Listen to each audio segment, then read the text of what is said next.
Hello everyone, so welcome to my channel, and it's the very first time I'm making this video.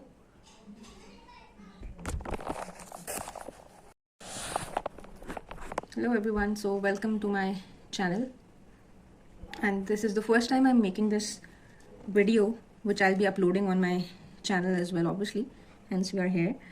So I'm a little nervous, but I'll just let you all know the whole purpose of starting this channel. Right now I have graduated from medicine, and I have even completed my internship of 1 year. I'm actually preparing for my specialization exams here in Pakistan, and the whole idea of making this channel is I realized when I was a student that even after having learned the topics from various YouTube videos or Dr. Najib's lectures, and there are a lot of channels which have actually helped me back in my undergrad years, I just realized that I had to just go through the book as well. And definitely there were quite a lot of details that were not mentioned in the videos. So it's just a channel that will actually help you study a little faster. I have actually gone through the whole book of medicine, that is Davidson, and hopefully this channel will help everyone across the world, because Davidson is read by not just Pakistani students or Indian students, but also in the US and the UK.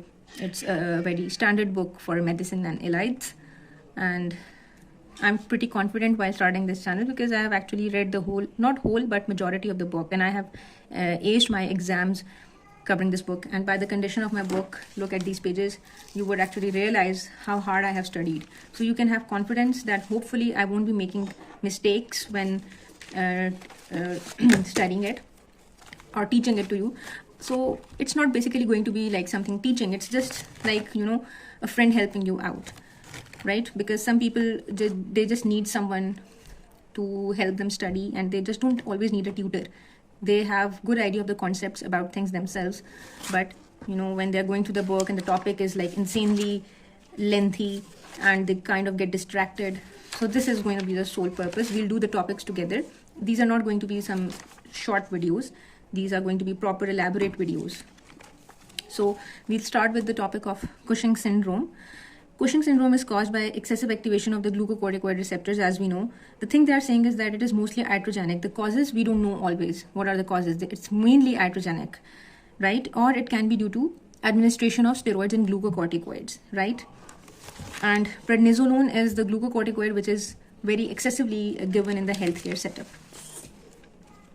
So for a patient to have endogenous Cushing syndrome, it's not very common, it's uncommon, right? And what is endogenous? When our body is itself producing the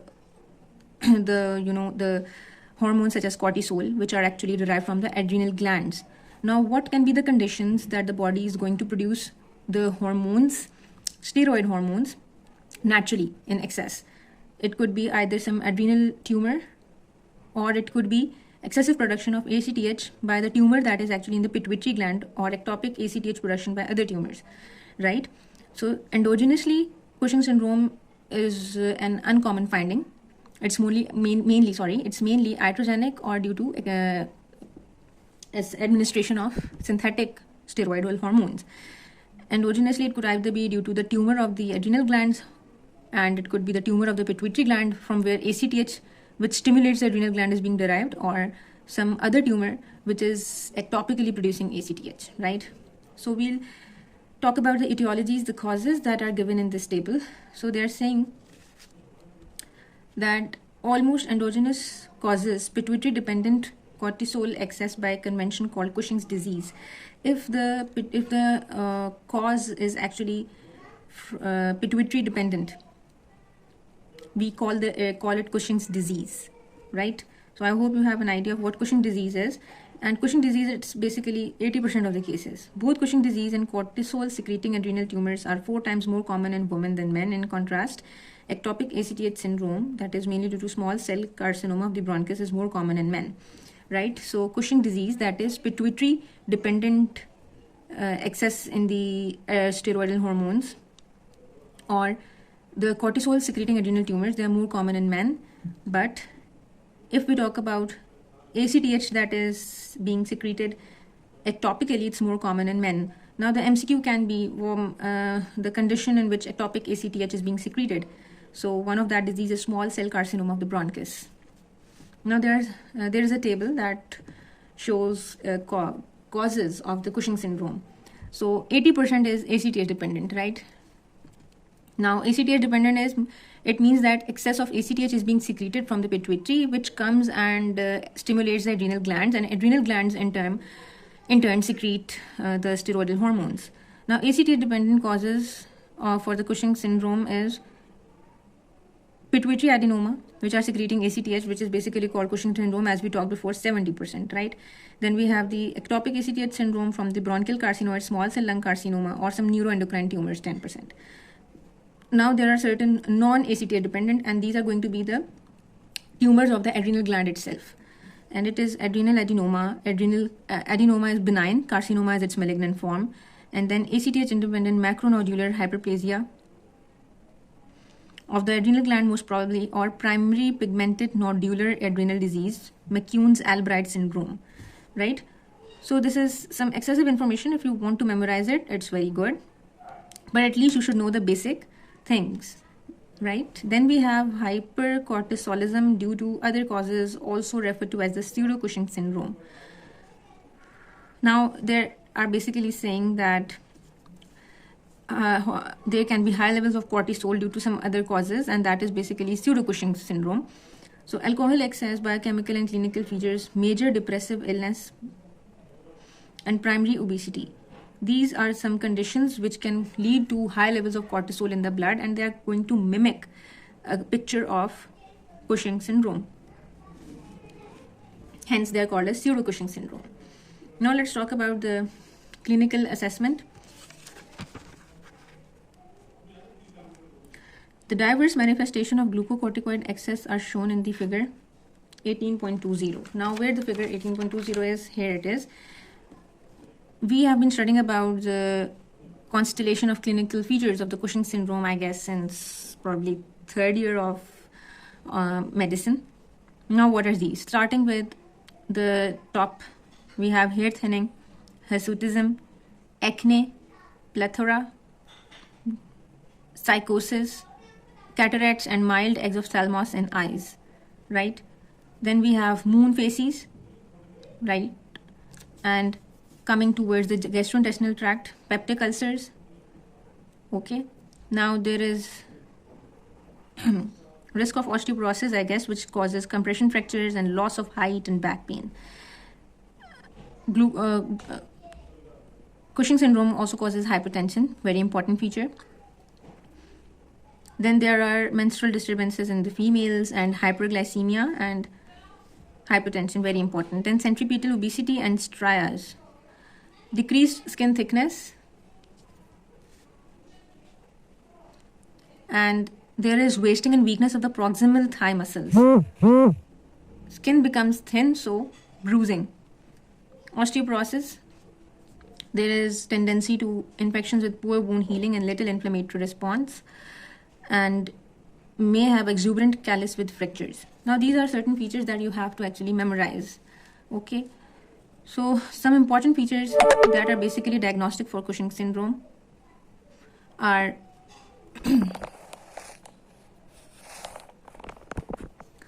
never forget, at the very least, never forget hypertension, hyperglycemia, tendency of infections, because steroid levels are raised, and we know steroids, they lower the immunity. Bruising, proximal wasting, strias, because these are basically very prominent in a patient of Cushing syndrome. So you are not supposed to forget these. Then hair thinning, acne, moon facies. At the very site of a Cushing syndrome patient, you are able to diagnose. I diagnosed one patient based on these features, right? So we were actually talking about the clinical assessment. There is diverse manifestations of glucocorticoid excess are shown in the figure. Many of these are not specific to Cushing syndrome, and because spontaneous Cushing syndrome is rare, the positive predictive value of any signal is not very important. Let's move to the more important part. Moreover, some common disorders can be confused with Cushing syndrome, because they are associated with alterations in cortisol secretions like obesity and depression.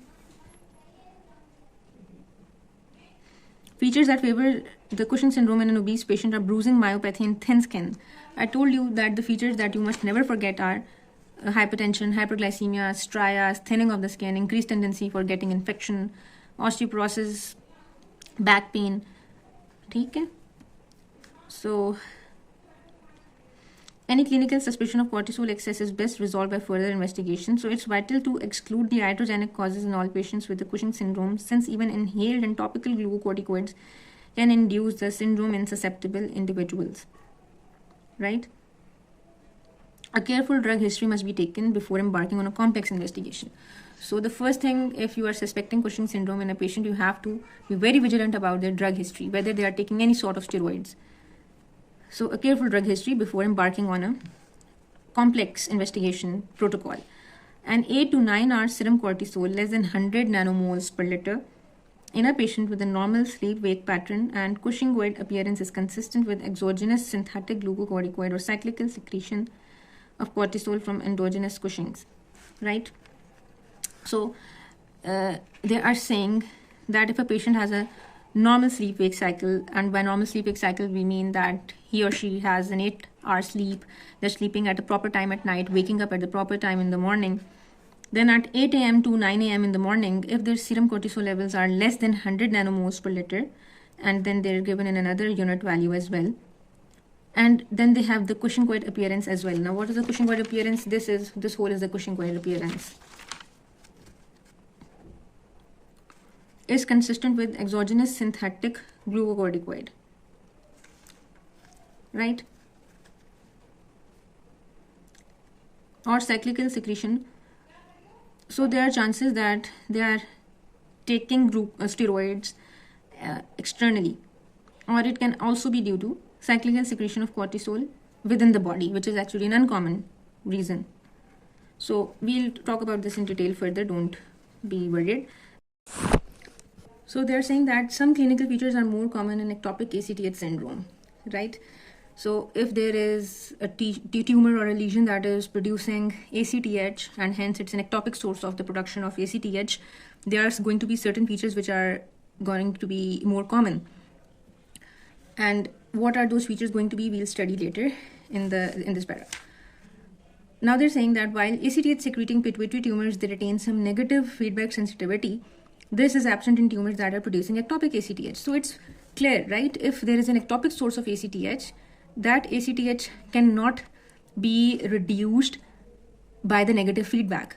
But if excessive ACTH is being produced from the tumor in the pituitary, then definitely negative feedback mechanism will lower some amount of ACTH, if not all, definitely, because it's a tumor after all. It's meant to produce excess amount of ACTH, but it will still undergo the process of negative feedback if the cause is pituitary derived.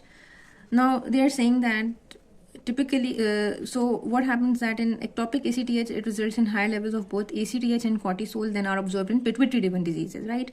So high ACTH levels, they're associated with marked pigmentation. Now high ACTH levels, what are they responsible for? You'll notice that the patient will have more pigmentation. And why is it so? Because ACTH is going to stimulate the melanocortin 1 receptors. Okay? These are the receptors on the melanocytes in the skin. So when these receptors are stimulated by what? By high levels of ACTH, they are going to cause excessive pigmentation. Now the other thing is, when there is high ACTH, there is going to be more amount of cortisol that is being secreted from the adrenal glands, since ACTH are acting on the adrenal glands. So high cortisol levels will overcome the capacity of 11 beta HSD2. This is an enzyme which is actually present in kidney, and the purpose of this enzyme is to inactivate cortisol. So they're saying that the cortisol levels are going to be so much high that this enzyme that is present in the kidney, responsible for inactivating the cortisol, will not be sufficient enough for those high numbers of cortisol hormones in the body which are circulating. So due to excessive amounts of cortisol levels, hypokalemic alkalosis is going to present in the patient, and that will aggravate the myopathy and hyperglycemia as well due to high cortisol levels, because cortisol is going to inhibit insulin secretion that will lead to hyperglycemia. So the thing is, when the ACTH that is being secreted from a tumor, ectopic ACTH syndrome, is being caused by the tumor which is malignant, then the patient is also going to have associated cachexia, right? So for these reasons, the classical features of Cushing syndrome are less common in ectopic ACTH syndrome, right? The classical features, these are the main classical features, right? Hypertension, hyperglycemia, moon face. So they are saying that these classical features are less common in ectopic ACTH syndrome. Instead, you might be seeing hyperpigmentation, hypokalemic alkalosis, myopathy, cachexia if ACTH ectopic syndrome is being caused by a malignant tumor. But the good thing is, if you are seeing classical features, then the chances are the tumor that is causing the ectopic ACTH syndrome is less aggressive. Now, the last thing here to mention is in Cushing's disease. Now, what was Cushing disease? If you recall, Cushing disease was pituitary-dependent cortisol excess, right? So, in Cushing's disease, a pituitary tumor is usually a microadenoma. That is, the size of the tumor of the pituitary is going to be less than 10 millimeters in diameter. So, the other features of pituitary macroadenoma you won't observe. There are chances you won't observe them. And what are those features? Hypopituitarism, visual failure, because either due to the large size of the tumor of the pituitary, there is visual failure due to compression of optic nerve or chiasm, most probably. But this is not going to be a common finding in Cushing's disease because we have microadenoma in Cushing's disease, most probably. Not always, I don't think so. It's going to be an absolute thing, but majority of the times probably they're writing over here. Or disconnection hyperprolactinemia. So right now we have discovered the causes, classification, and the clinical features and assessments. We'll talk about the investigations in the next video.